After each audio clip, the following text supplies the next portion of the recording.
سلام اور آداب، امید ہے آپ سب خیریت سے ہوں گے۔ جیسے کہ آپ کو معلوم ہے، میں نے انٹرویوز کا ایک سلسلہ شروع کیا تھا، اور اس میں میرا جو منہج ہے اور جو میں نے میتھڈ اپنا رکھا وہ یہ تھا کہ کسی بھی مکتبہ فکر، گروہ، نظریہ یا فرقہ یا مذہب جو بھی ہوگا تو اس کو بعینہ اسی طرح پیش کرنا جس طرح وہ مسلک، وہ مکتب، وہ نقطہ نظر ہے، اور اس کے لیے کوشش میری یہ تھی کہ میں اس نقطہ نظر کے کسی ترجمان، اس کے کسی مبلغ، کسی اس نقطہ نظر سے تعلق رکھنے والے شخص کو ہی تلاش کروں اور ان سے میں سوالات کروں۔ تو آج اسی سلسلے میں یہاں پر پنجاب گجرات میں آیا ہوا ہوں۔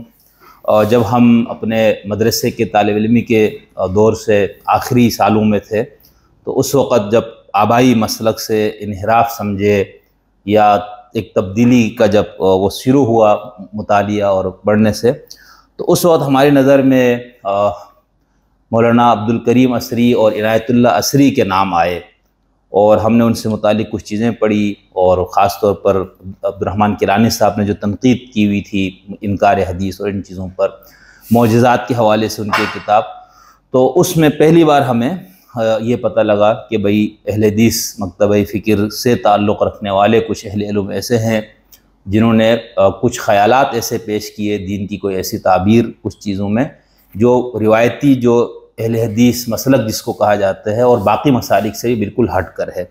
تو وہ ایک جو تجسس کی طبیعت خدا نے دی ہے، اس کے ہاتھوں مجبور ہو کر میں نے لٹریچر تلاش کرنا شروع کیا، کیونکہ طالب علم کا طریقہ یہ تھا کہ کسی کتاب میں کسی کا رد پڑھتا تھا تو جس کے رد میں وہ کتاب ہے میں اس بندے کو پڑھنے کی کوشش کرتا تھا۔ تو اس سلسلے میں پھر چلا تو بڑی مشکل سے مجھے مولانا عنایت اللہ عصری رحمۃ اللہ تعالی علیہ کی ایک کتاب ملی، عیون زمزم فی ولادت مسیح ابن مریم۔ تو بالکل ہی ایک منفرد سمجھے ایک الگ نقطہ نظر پیش کیا گیا، جو کہ ٹھیک ہے سر سید صاحب نے بھی اس طرح کی بات کی، لیکن جن دلائل اور براہین کے ساتھ اور اتنی ضخیم سی کتاب، تو وہ مجھے بہت ایک پسند آئی کتاب، یا یوں سمجھے کہ وہ نقطہ نظر بڑا پسند آیا۔ پھر معجزات کے حوالے سے باقی چیزیں تھیں، تو اس وقت جب میں وہ کتابیں پڑھی تو اس کا تفسیر عروۃ الوثقیٰ کو بھی دیکھنے کا موقع ملا، تو اس پہ ایک ایڈریس لکھا ہوتا تھا کہ جامع مسجد، کیا نام تھا؟ مکتبہ العصریہ۔ ہاں، مکتبہ العصریہ، گجرات جناح اسٹریٹ۔ تو اس وقت سے یہ تقریباً 2004 کی بات ہے، میری تمنا تھی کہ میں ادھر ایک مرتبہ میں نے جانا ہے، تو بس موقع نہیں ملا۔ تو ابھی 2024 میں اللہ نے یہ موقع دیا، تو پھر عبدالمنان عصری صاحب سے سوشل میڈیا پہ میرا ان سے تعلق بنا، میں نے ان سے درخواست کی کہ میں آنا چاہتا ہوں اور آپ سے اس پورے فکر اور اس کے حوالے سے میں گفتگو کرنا چاہتا ہوں۔ تو اس لیے اس مقصد سے میں اس وقت گجرات میں ہوں اور مولانا عبدالمنان عصری صاحب کے ساتھ میں موجود ہوں۔ آپ جو ہے مولانا عبدالکریم عصری صاحب کے فرزند ارجمن ہے، اور میرے ذہن میں یہ تھا کہ شاید مولانا عنایت اللہ عصری صاحب کے بیٹے ہوں گے عبدالکریم عصری صاحب، اور یہ مولانا عبدالمنان صاحب ان کے پوتے، لیکن اب یہ پتہ لگا کہ نہیں، ان کا استاد و شاگرد کا تعلق تھا۔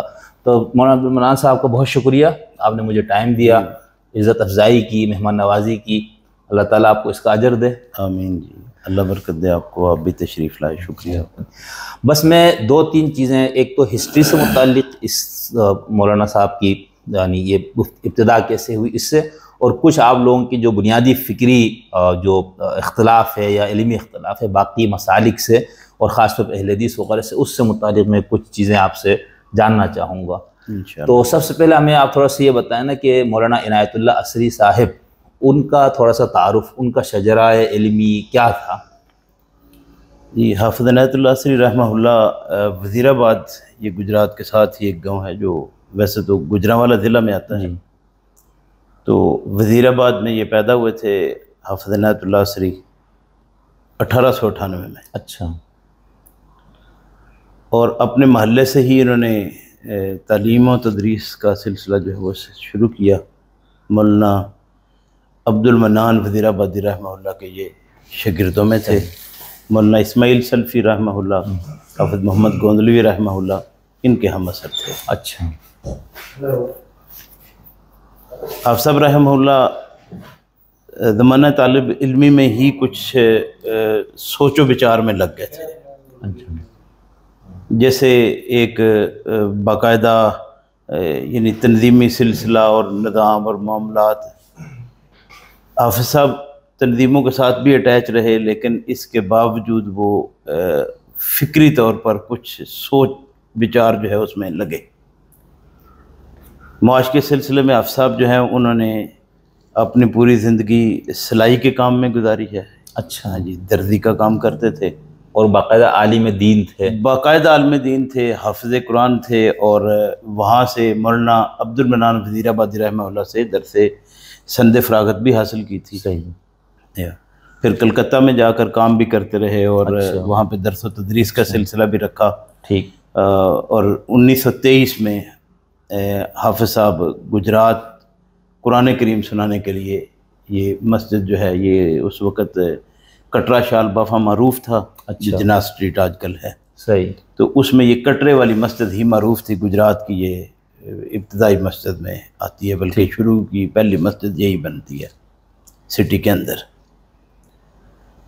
مسلک اہل حدیث کی ہی مسجد ہے، اور مسلکن ہی حافظ صاحب نے اس کو اپنے ساتھ اٹیچ رکھا۔ ٹھیک۔ جو وقت گزرتا گیا، حافظ صاحب نے یہاں پہ ایک جامعہ تفہیم القرآن والحدیث کے نام سے ادارہ شروع کیا۔ اچھا۔ جس میں بے شمار طالب علم جو ہیں وہ فارغ ہوتے رہے، اور ان سے سند فراغت لے کر بہت سے طلباء نے مدینہ یونیورسٹی میں بھی جا کر داخلہ لیا۔ اچھا، حافظ صاحب کی سند اچھا، فراغت ماشاء اللہ۔ لیا۔ تو وہ ابھی ہے مدرسہ؟ نہیں، ابھی تو وہ پھر ظاہر ہے ختم ہو گیا۔ اچھا، اس کے بعد ٹھیک، وہ ٹھیک، سلسلہ ہی ختم ہو گیا جو۔ ٹھیک۔ حافظ صاحب رحمہ اللہ جو ہیں وہ 1980 میں وفات ہوئی ان کی۔ اس سے پہلے ظاہر ہے بندہ ذوف کے ساتھ بھی کچھ نہ کچھ معاملات ہوتے ہیں۔ ان کے شاگردوں میں یہ ایک شاگرد تھے عبد الکریم اثری۔ صحیح۔ عبد الکریم اثری 1933 میں پیدا ہوئے، ٹھٹا عالیہ ان کا گاؤں تھا۔ اس وقت تو ضلع گجرات ہی تھا یہ سارا، اب وہ ضلع منڈی بہاؤالدین میں آ گیا ہے۔ دریائے چناب کے کنارے پر یہ واقع ہے گاؤں۔ تو وہاں سے یہ 1952 میں میٹرک کر کے تو گجرات آ گئے، گھر سے بھاگ کر تعلیم حاصل کرنے کے دینی تعلیم۔ دینی تعلیم۔ خاندانی طور پر یہ چونکہ جٹ فیملی سے تعلق ہے، اور زمینداری ان کا سلسلہ تھا۔ اور مسلک کیا تھا اس وقت ان کا؟ اس وقت پیدائشی مسلک تو ان کا بریلوی تھا۔ اچھا، ٹھیک۔ جو بعد میں ان کے میٹرک تک کی تعلیم تک پہنچتے ہوئے تقریباً دیوبندی میں تبدیل ہو چکا ہوا تھا۔ اچھا، صحیح۔ اور یہ دراصل گجرات میں بھی ایک عنایت اللہ شاہ بخاری ایک شخصیت ہیں دیوبند کے، صحیح، عالم دین، اشاعت التوحید و سنہ کے نام سے وہ آج کل جو جماعت چل رہی ہے۔ یہ اصل میں یہ شاہ صاحب جو ہیں یہ وہاں پر بطور پیر دیوبندیوں کے جاتے کرتے تھے، اور عبد الکریم اثری صاحب بیسیکلی گجرات میں انہی کے نام پر آئے تھے۔ اچھا، ان کا تعارف اہل حدیث سے نہیں تھا۔ ٹھیک، ٹھیک۔ تو یہ جب وہاں پر پہنچے تو کسی صاحب نے وہ دن گزرا، رات آ گئی، پوچھا بھئی آپ کدھر آئے ہیں؟ تو انہوں نے بتایا بھئی میں تو شاہ صاحب سے تعلیم حاصل کرنے کے لیے آئے ہیں۔ تو انہوں نے کہا شاہ صاحب تو ادھر کام آتے ہیں، وہ تو ادھر ادھر رہتے ہیں فی الوقت، تو آپ آ جاؤ، میں آپ کو ایک اور عالم دین ہے ان کے پاس چھوڑتا ہوں۔ صحیح۔ تو ایک جامعہ امینیہ ہے ادھر، مولانا محمد امین صاحب رحمہ اللہ، وہ بھی دیوبند فکر کے تھے، ان کے پاس عبد الکریم اثری صاحب پہنچے اور ان سے ترجمہ پڑھا۔ اچھا۔ ترجمے کے دوران ہی کچھ تھوڑا بہت معاملات جو ہیں وہ چل نکلے تھے، لیکن بہرحال ترجمہ مکمل کیا، اور ایک مسجد میں رہ کر وہ فن خطاطی سیکھتے رہے، وہاں پر وہ امامت کروا دیتے تھے۔ تو اس طرح ہی ان کا ایک سلسلہ جو ہے وہ زندگی کا چل رہا تھا۔ وہ تقریباً کوئی سال 8-10 مہینے گزرنے کے بعد یہاں سے ترجمہ تو مکمل ہو گیا، اب خیال تھا کہ آگے کچھ علم حاصل کروں، تو مولانا محمد امین صاحب رحمہ اللہ نے بھی جواب دے دیا کہ جو تم چاہتے ہو وہ میرے پاس، یہاں سے آپ۔ وہ بہرحال چلتے چلاتے حافظ عنایت اللہ اثری رحمہ اللہ کے پاس پہنچ گئے۔ حافظ صاحب رحمہ اللہ اس وقت بزرگ ہو چکے تھے، کان جو ہے وہ تقریباً حافظ صاحب کے سنتے نہیں تھے اس وقت، اور اس وقت حافظ صاحب نے قلم پکڑ لی تھی کہ اب میں مدرسے والا سلسلہ جو ہے وہ اب نہیں کر سکتا، میری اب وہ پوزیشن نہیں رہی کہ طلباء کے ساتھ میں اپنا وقت جو ہے وہ نکالوں۔ اور اس سلسلے میں آف صاحب نے کچھ رسائل جو ہیں وہ کافی لکھے ہوئے تھے۔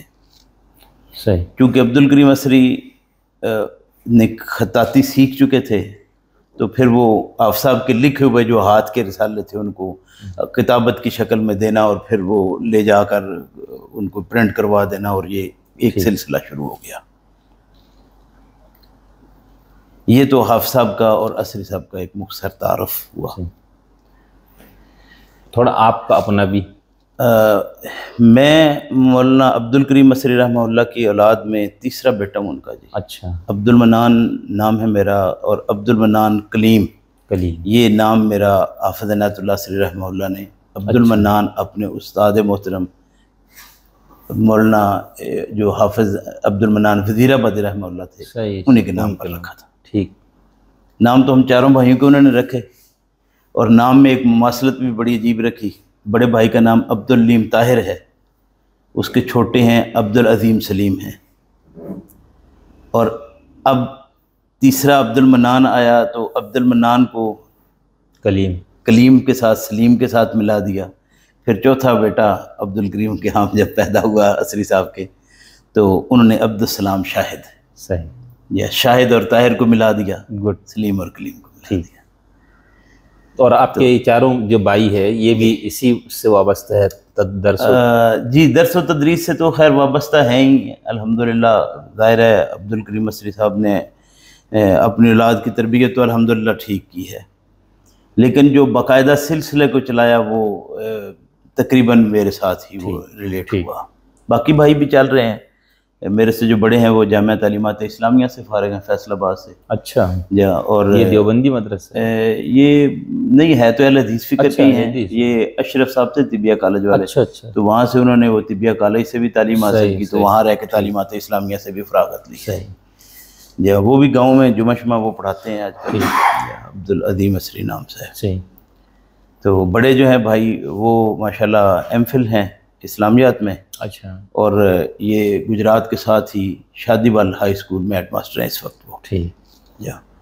چھوٹے بھائی جو ہیں وہ اس وقت ماشاءاللہ پولیس میں ہیں، ڈی پی او کے ریڈر ہیں منڈی بہاؤالدین کے۔ اور آپ کی اپنی تعلیم وغیرہ بھی؟ میری تعلیم جو ہے وہ میں نے میٹرک تو عام تعلیم حاصل کی، اس کے بعد پھر میں درس نظامی کے لیے جامعہ عصریہ چلا گیا۔ سند فراغت سے پہلے ہی میں دوبارہ آ کے سویڈش کالج میں، تو سویڈش سے فارغ ہو کے پھر میں نے درس نظامی والد گرامی کے پاس مکمل کیا ہے جی۔ زبردست۔ اور آج کل جامعہ اشاعت اسلام اور اشاعت اسلام ہائی اسکول وہ میں گاؤں میں چلا رہا ہوں۔ ٹھیک ہے۔